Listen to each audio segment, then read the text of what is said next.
माखन की क़यादत में जहांगीरपुरी का दौरा करने वाला था। वफ्द को जहांगीरपुरी के मुतासरीन से मिलने की इजाजत नहीं दी गई, उन्हें रोक दिया गया। गांधी जी की आत्मा को छलनी किया गया है, उजाड़ा गया है। हम उसके खिलाफ आज पीड़ितों से मिलने जा रहे हैं और लौट करके सोनिया जी को रिपोर्ट सबमिट करेंगे और उसके बाद पार्टी आगे की कार्यवाही निर्धारित करे।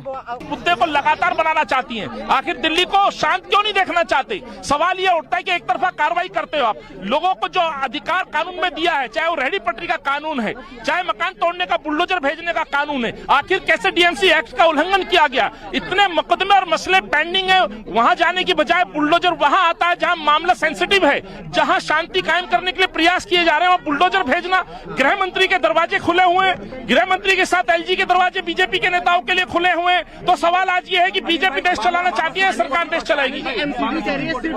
जो गैर कानूनी बने थे उनको। अरे साहब, ये जहां सेंसिटिव इशू है, शांति का मसला है, वहां बुलडोजर भेज के अशांति क्यों करना चाहते हैं? आपकी मंशा क्लियर है कि आप लोगों को प्रताड़ित कर रहे हैं, गरीबों के मकान को तोड़ रहे हैं। रमजान का महीना चल रहा है, या हिंदू मुस्लिम प्यार से रहते हैं। आखिर यहां आवश्यकता थी बुलडोजर की, या जो 3000 से ज्यादा मसले जो पेंडिंग है वहां बुलडोजर भेजने की आवश्यकता थी? ज्वाइंट कार्यक्रम किया गया जिसमें केजरीवाल ने पूरी भूमिका निभाई। तो सवाल उठता है, अरविंद केजरीवाल की चुप्पी मौन क्यों है? एक बार फिर से हो गया कि मुख्यमंत्री मैदान छोड़ करके चुपके घर में बैठ गया है। बेहद मायूस कुन खबर, मारूफ कवाल गुलाम साबिर निजामी का दिल्ली में इंतकाल हुआ।